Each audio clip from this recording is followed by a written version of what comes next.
Iglesia, bienvenidos al primer mensaje oficial de esta serie que tiene que ver con Elige lo mejor. Recuerden que estamos repasando Gálatas capítulo 5 versículos 22 y 23. El fruto del Espíritu: amor, gozo, paz, paciencia, benignidad, bondad, fe, mansedumbre y templanza. Y agrega el apóstol Pablo diciendo: contra estas cosas no hay ley. La semana pasada hablamos de la diferencia entre el fruto y el don espiritual. Los dos son obra del Espíritu Santo. El fruto es lo que somos, es el carácter, y los dones es lo que hacemos, las habilidades que Dios nos ha dado. La definición de un don espiritual es una habilidad sobrenatural dada por Dios y distribuida por el Cristo exaltado, entregada por medio del Espíritu Santo a cada creyente verdadero para que pueda servir dentro del cuerpo de Cristo. Entonces, todos los que estamos aquí tenemos por lo menos un don espiritual. Algunos tienen 2, algunos tienen 5, nadie tiene todos, y de esta manera podemos servir juntos al Señor. Hemos hecho mucho énfasis sobre ello. Es más, si no conoces tu don espiritual, sería muy bueno que hicieras el test que nosotros ofrecemos, que por cierto en los grupos pequeños, los líderes de grupos pequeños lo tienen, para que hagan este test sobre dones espirituales. Pero esta serie no tiene que ver con los dones, tiene que ver con el fruto. El fruto es el carácter, es lo que somos. Y recuerden que Dios está más interesado en lo que somos que en lo que hacemos. Si no te fijas en el carácter, vas a ser un desastre en la iglesia. ¿Por qué? Porque puedes convertirte por tu falta de carácter en una persona que puede dañar el cuerpo de Cristo. De ahí la importancia de la formación del carácter, llegar a ser más y más como Cristo. Y la mejor descripción que tenemos del carácter de Cristo es el fruto del Espíritu. Él lo produce. Fíjense lo interesante, porque en Gálatas habla del fruto del Espíritu y luego habla de las obras de la carne. Las obras de la carne: inmundicia, fornicación, lascivia, borracheras, orgías, etcétera, etcétera. Obras de la carne son cosas que tú haces, que tú propicias. Pero el fruto, ¿de qué depende? De una vinculación con Dios, de que estés vinculado con el Espíritu Santo de Dios. Entonces el fruto en automático se da. No es algo que tú produces, es algo que tú representas al estar vinculado a Cristo. Así que bueno, este es un gran tema, y hoy vamos a entrar con la primera expresión del fruto, que tiene que ver con el amor. Y he titulado el mensaje Amor verdadero. Y yo creo que no hay una historia más apasionante en todo el Nuevo Testamento para hablar de este tema que la restauración del apóstol Pablo del apóstol Pedro, después de que él le falló lastimosamente a su maestro y salvador. Si tienen sus Biblias, voy a pedir que vayan a Juan capítulo 21. Vamos a dar lectura a los versículos del 15 hasta el versículo 19. Es Juan capítulo 21, versículos del 15 al 19. Dice la palabra del Señor así: cuando terminaron de desayunar, Jesús le preguntó a Simón Pedro: Simón, hijo de Juan, ¿me amas más que estos? Sí, Señor, tú sabes que te quiero, contestó Pedro. Apacienta mis corderos, le dijo Jesús. Y volvió a preguntarle: Simón, hijo de Juan, ¿me amas? Sí, Señor, tú sabes que te quiero, cuida de mis ovejas. Por tercera vez Jesús le preguntó: Simón, hijo de Juan, ¿me quieres? A Pedro le dolió que por tercera vez Jesús le hubiera preguntado: ¿me quieres? Así que le dijo: Señor, tú lo sabes todo, tú sabes que te quiero. Apacienta mis ovejas, le dijo Jesús. De hecho, dice el versículo 18, de verdad o de veras te aseguro que cuando eras más joven te vestías tú mismo e ibas a donde querías. Pero cuando seas viejo, extenderás las manos y otro te vestirá y te llevará a donde no quieras ir. Verso 19, esto dijo Jesús para dar a entender la clase de muerte con que Pedro glorificaría a Dios. Después de esto añadió: sígueme. Recordemos un poco la escena. Jesús está sentado y sus discípulos están a su alrededor. Jesús estaba abordando uno de los temas más fuertes, más poderosos y más importantes, y a la vez dolorosos de toda su vida en esta tierra. Jesús está hablando de su muerte. Jesús les abre su corazón. ¿A quién más sino a ellos? Personas que habían estado con él durante 3 años, día y noche, compartiendo sus vidas. Seguramente ellos comprenderían. Seguramente ellos verían por él, y a quienes había amado sinceramente, a quienes les había enseñado las verdades del reino, quienes habían visto y habían tocado al Dios hecho carne.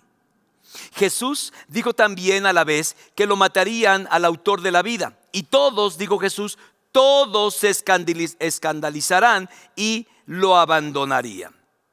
¿Pueden imaginar esa escena? Es una escena de esas incómodas. Es cuando estás en familia y de repente alguien saca un tema abrupto, un tema difícil y ya la comida ni te sabe. Sencillamente porque no sabes ni siquiera cómo estructurar un pensamiento, una respuesta, una reflexión. Yo creo que eso pasó en aquella ocasión. Ellos estaban atónitos, estaban perplejos por la narrativa del relato. Entonces Pedro irrumpe como dando un salto desde su asiento y afirmando categóricamente: aunque todos te abandonen. Yo casi puedo imaginar que puso hacer un repaso en la vista o con la mano de todo el grupo. Aunque todos te abandonen, yo nunca lo haré. En esa misma oportunidad, Jesús advirtió a Pedro que no solamente le negaría, sino que lo haría 3 veces. Por cierto, los discípulos también al final dijeron: no, ¿cómo crees? Vamos a estar contigo, despreocúpate, tú eres nuestro maestro, eres nuestro rabí, eres nuestro líder, etcétera, etcétera. Recordemos las palabras textuales. Dice la Biblia que un poco de tiempo después, cerca de un fuego, es importante esto, cerca de un fuego está el apóstol Pedro, que ha huido de su maestro, lo ha dejado. Dice la palabra de Dios en Lucas que lo seguía de lejos, como muchos cristianos hoy en día que sí siguen a Jesús, pero de lejos, porque si lo sigues de cerca te pueden identificar con él. Entonces en el caso del apóstol Pedro, lo seguía de lejos. Se han llevado a Jesús, va a ser presa de un grupo de juicios injustos que terminarían finalmente en su crucifixión. Cuando de repente, ustedes recordarán, alrededor de esta fogata se le acercan y le dicen a Pedro: tú eres uno de ellos. A lo que él responde: no sé de lo que estás hablando. Otro más por ahí se acercó y le dijo: claro, tu manera de hablar te delata, tú eres uno de ellos. Y él dijo: no conozco a ese hombre. Y finalmente alguien más le dice: no, si tú eres, te reconozco, tú eras parte del grupo. Y dice la escritura que él dijo: no conozco a ese hombre, esta vez con juramento y perjurando. Los días pasaron, sucedió lo que tenía que suceder. Jesús regresa victorioso de la muerte y el encuentro con el apóstol era un asunto inminente, inexorable. Es interesante que esta lectura que hacemos de Juan capítulo 21, hay que entender que no es la primera ocasión que se encuentran Pedro y Jesús. Lo digo para que entendamos la dimensión del amor, porque estamos hablando acerca del amor, qué es lo que hace el amor. Y esa es una gran expresión de amor que necesitamos hacer nuestra. Hay ya 3 ocasiones en que Jesús había estado con Pedro después de su resurrección sin haber recibido una sola palabra de reproche. Esto a mí particularmente me llena de expectativa con respecto a lo que Dios quiere de mí. Pero cuando tengo problemas con alguna persona, yo inmediatamente lo veo y casi quiero echárselo en cara. Fuiste un cobarde, ¿cómo te atreviste a hacer eso? Sin embargo, Jesús lo vio una vez, lo vio 2 veces, lo vio 3 veces y no hay una sola palabra de reproche. Podríamos suponer que Pedro estaba perplejo acerca de la situación. Si te has dado cuenta que cuando eres culpable y nadie te dice nada y tú sabes que ellos ya saben y tú, ¿sí se darían cuenta? No se darían cuenta. ¿Cómo está el asunto? ¿Por qué nadie me dice nada? Puedo imaginar la perplejidad que tenía el apóstol con relación a Jesús. Y la gran pregunta: ¿si el maestro lo perdonaría? ¿El maestro restauraría su condición de apóstol? Quizá, como alguien dijo, esperaba lo mejor, pero no sin temores de lo peor. Jesús sacaría de su perplejidad a su siervo y se trataba de esta charla entre amigos. Eso es lo que estamos viendo y leímos en el Evangelio. ¿Qué podría haber estado esperando Pedro de las palabras de Jesús? Es más, para hacerlo más dramático, pensemos en todas las formas en que tú y yo alguna vez en la vida hemos fallado. ¿Cómo le decimos? ¿Es posible tener una nueva oportunidad? Es más, si alguien nos falla a nosotros, porque todos tenemos personas en nuestras listas de personas que han fallado, que tienen un tachecito porque era un buen amigo y no fue buen amigo a la hora de la hora. Porque una persona que había prometido tal o cual cosa y no lo hizo. Porque era un esposo que me dijo en el altar que iba a estar fiel conmigo hasta el día de mi muerte. O viceversa, una esposa y resulta que las cosas no salieron como estabas esperando. O un hijo a lo mejor que está traicionando todos tus valores. Piensa por favor en personas que te han dañado, que te han afectado. ¿Cómo reaccionas en realidad? ¿Les das o piensas que es una oportunidad para vengarte de todo lo que te han hecho? ¿Lo harías?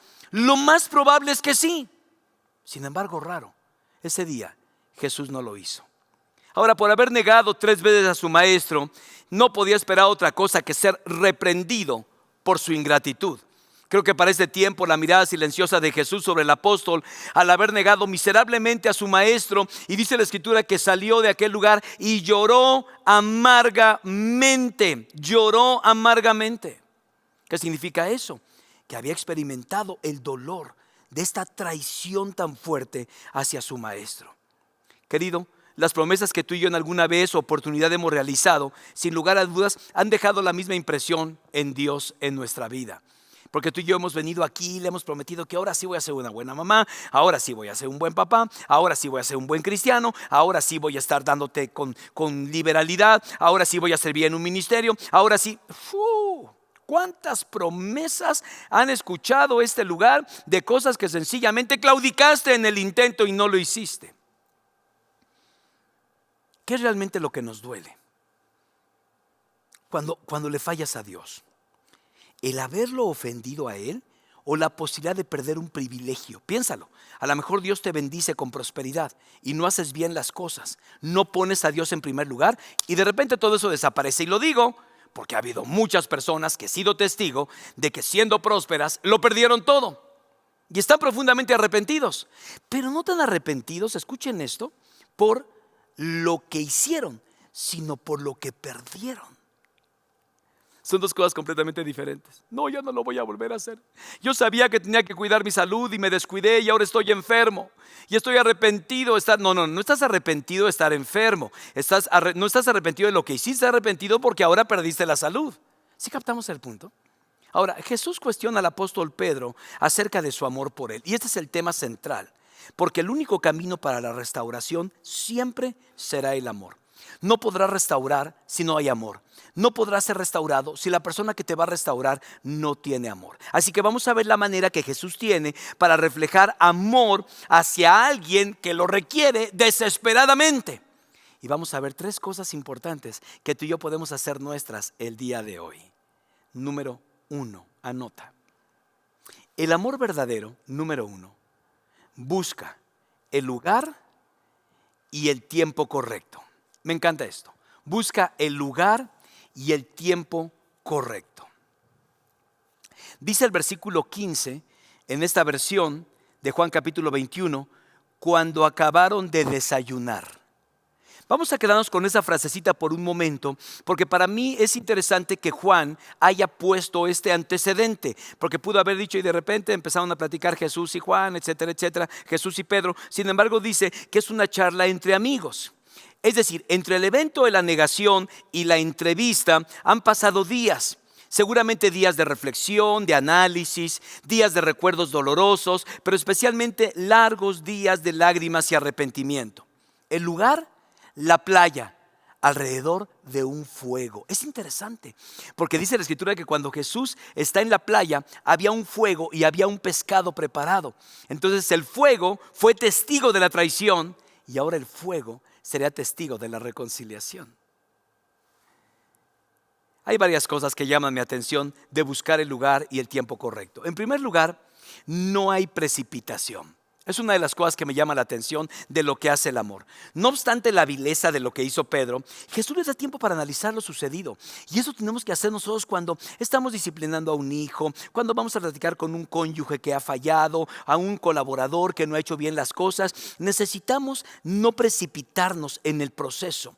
Lo dramático de esta entrevista entre Jesús y Pedro se dio, según el relato bíblico, después de haber desayunado. Significa que Jesús previó que lo que iba a conversar con Pedro podía causar incomodidad, por supuesto. A lo largo de mis años como pastor en esta iglesia, he estado en innumerables situaciones de reconciliación, ¿no? O de confrontación de alguien que ha fallado.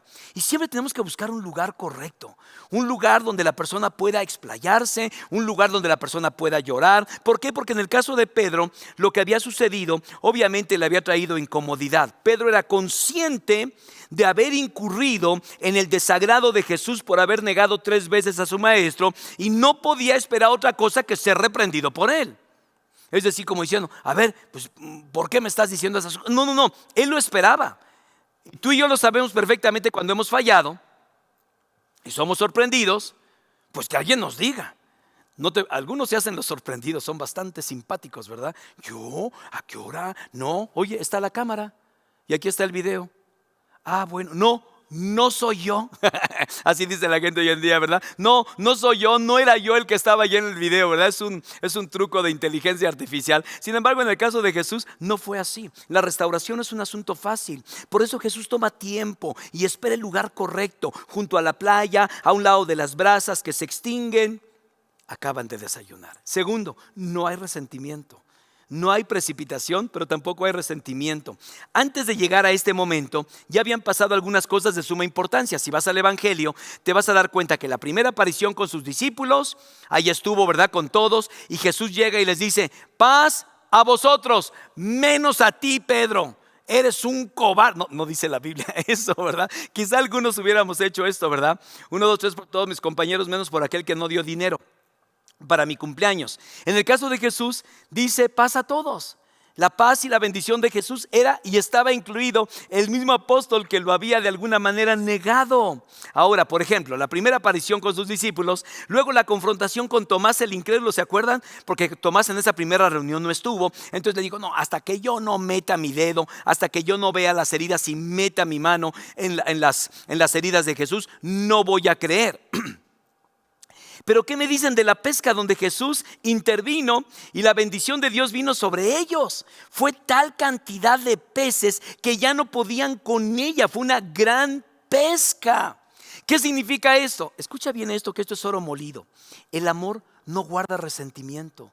Jesús pudo haberse estado resentido con Pedro todo este tiempo. ¿Cómo es posible? Y mira, y ahorita está ahí en la pesca y quiere llevarse de los pescados. Es un sinvergüenza. No tiene ni corazón, no tiene ni temor ni vergüenza, ¿verdad? Sencillamente no. Vemos al apóstol, vemos a Jesús, lleno de amor y lleno de compasión por él.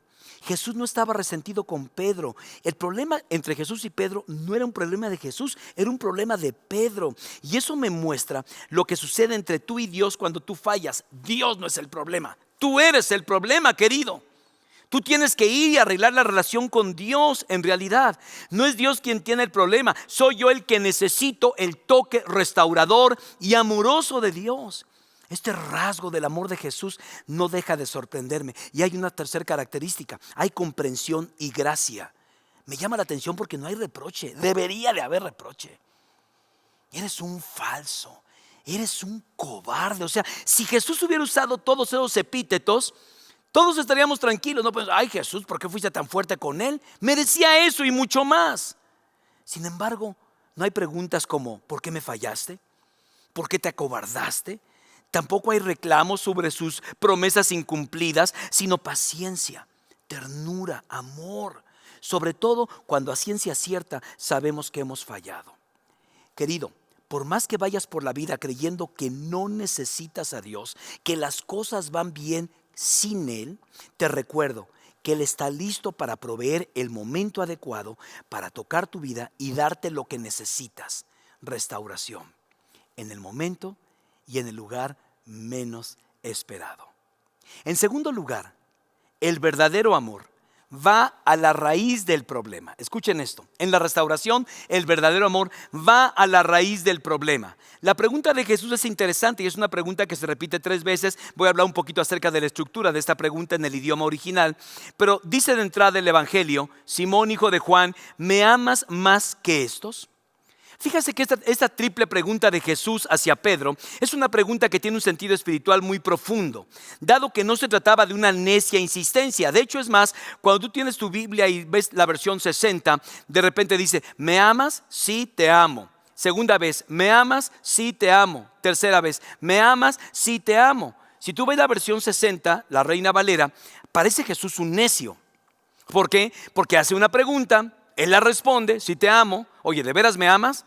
Pues ya te dije que sí te amo. Y no, en serio, ¿de veras me amas? Pues ya te dije que sí te amo. Y pareciera una necedad de parte de Jesús a una pregunta que hay una respuesta simple. Tú la sabes en realidad.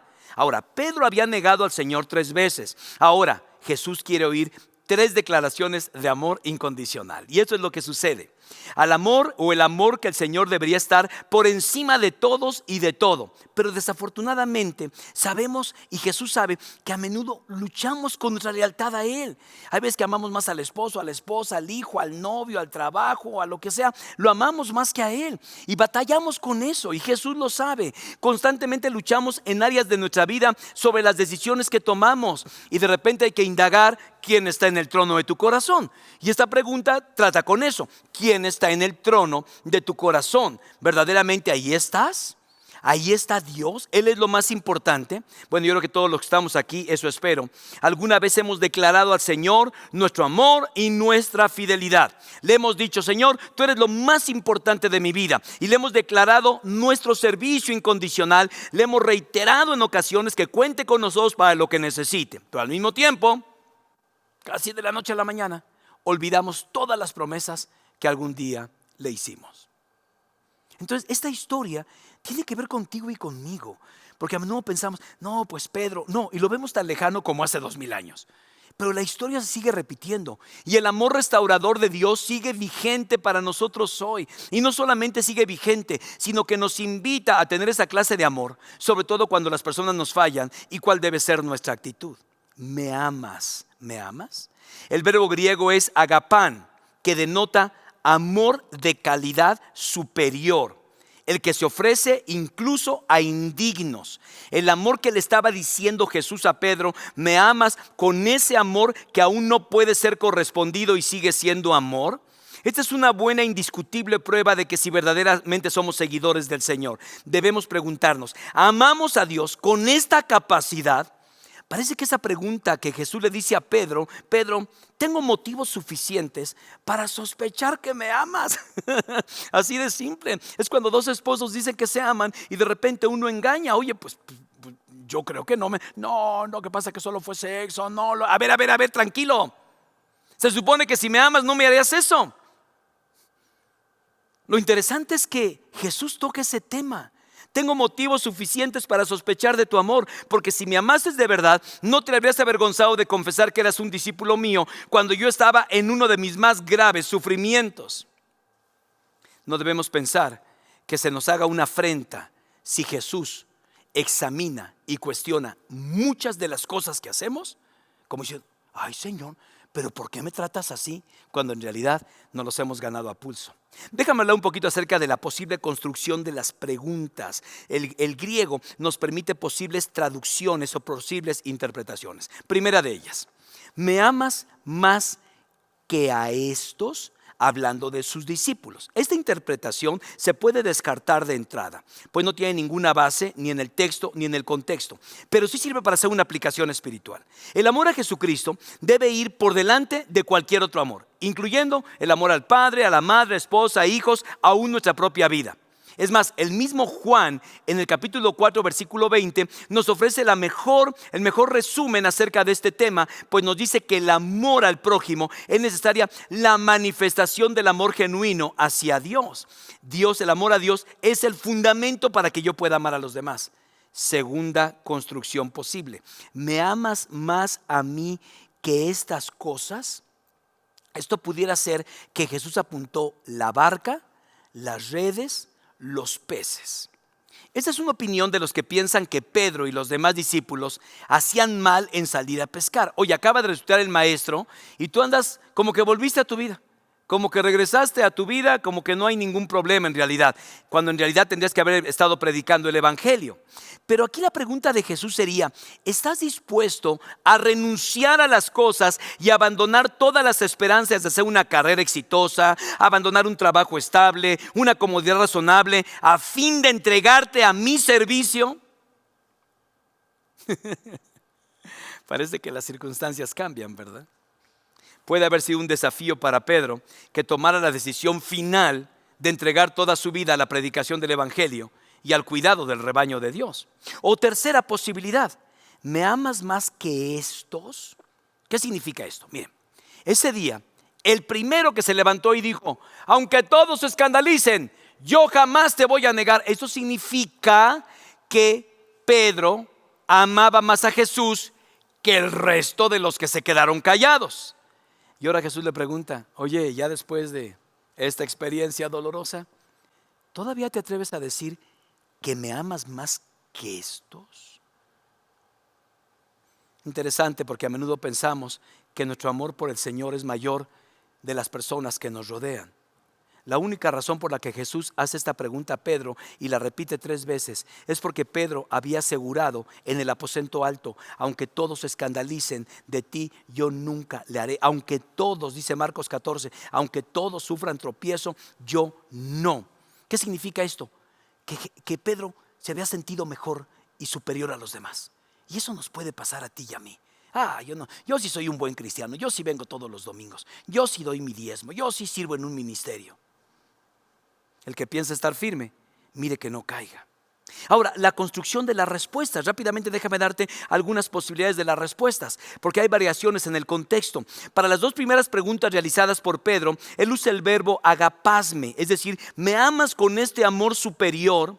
Y todas las veces que contesta Pedro, contesta como fileoste, yo te quiero. Por eso me encanta la versión NBI, porque sí pone a Jesús preguntando, ¿me amas? Y Pedro responde, te quiero. Él vuelve a decir, ¿me amas? Y él vuelve a decir, te quiero. Y lo interesante del caso es que en la tercera pregunta, Jesús se pone a la altura del discípulo y le dice, oye, ¿me quieres?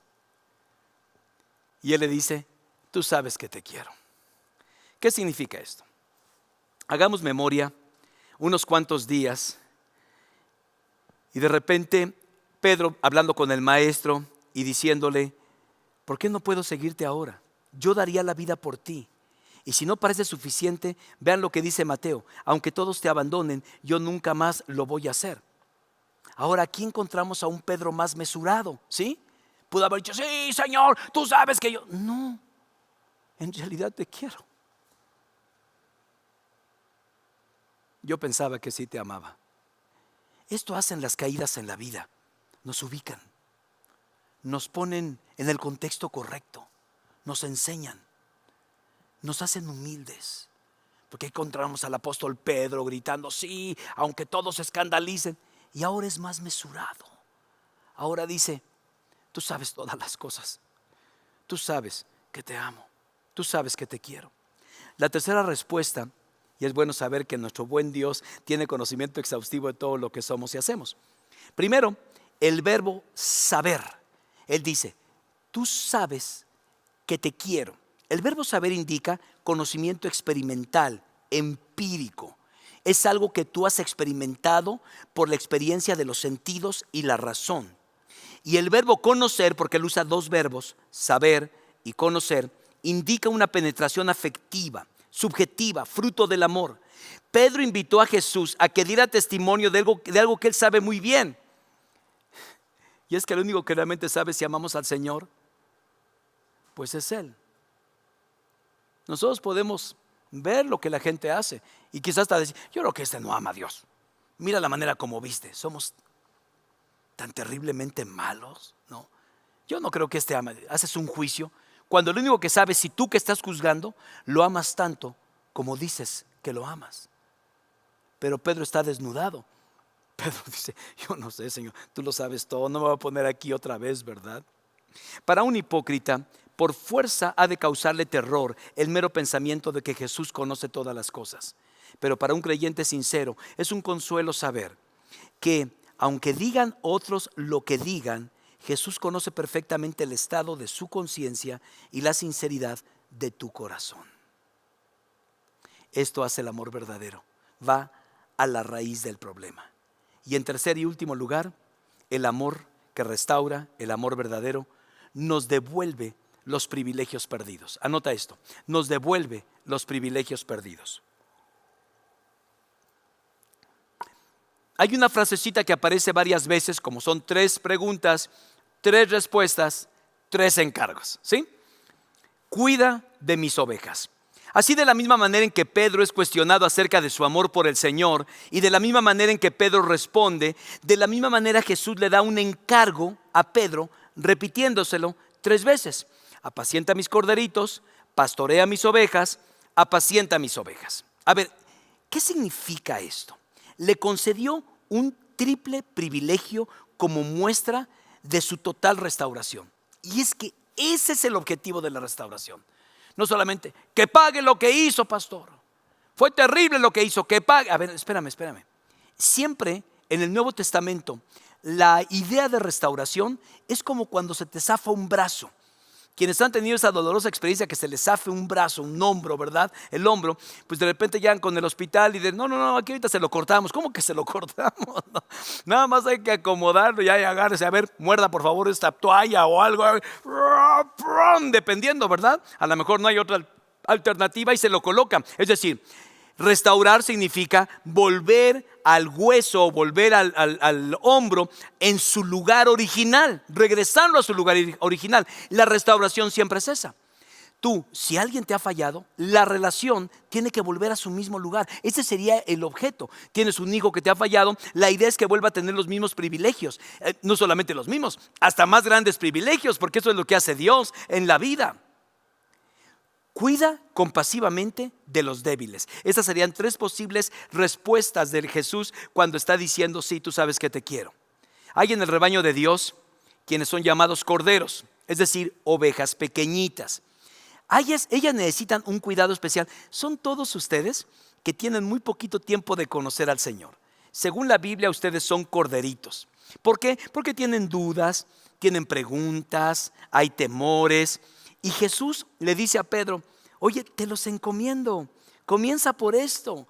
Porque seguramente le hizo recordar a Pedro todas las cosas que él hizo cuando fue un pequeño cordero. Era arrebatado, era imprudente, era testarudo, porque así somos al principio. Y entonces le dice, pues a los que fueron como tú, ayúdalos y apóyalos. Segundo, fortalece a los que han crecido y se han desarrollado más. La tarea es ayudar a quienes ya han caminado y han hecho robustas y fuertes relaciones.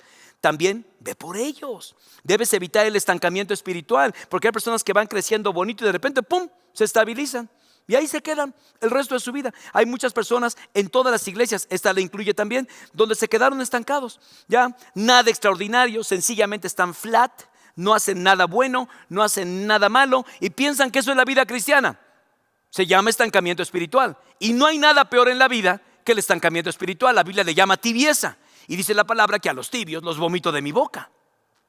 Entonces está diciéndole, oye, a los que también están avanzados, síguelos apoyando para que se sigan desarrollando. Por eso en esta iglesia buscamos las maneras de seguir haciendo crecer a todos aquellos que han sido alcanzados por la fe. Y ese es el propósito de esta serie de Elige lo Mejor.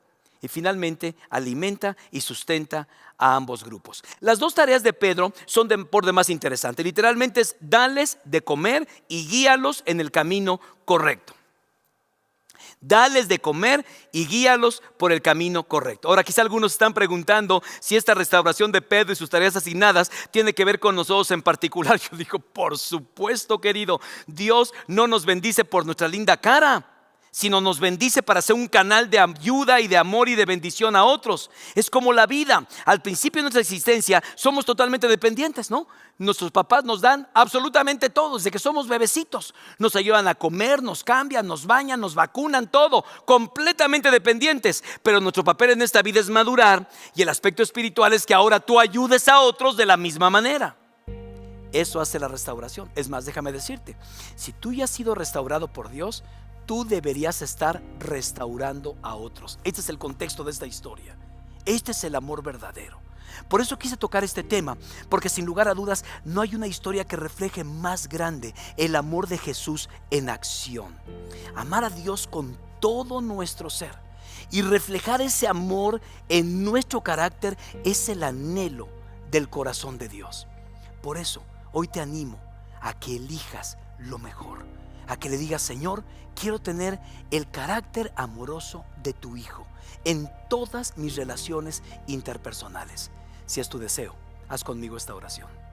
Padre precioso, agradecido por todo lo que hemos recibido de ti y agradecidos por esta gran historia que nos enseña el gran amor de Jesús, por este discípulo que te engañó, este discípulo que te traicionó.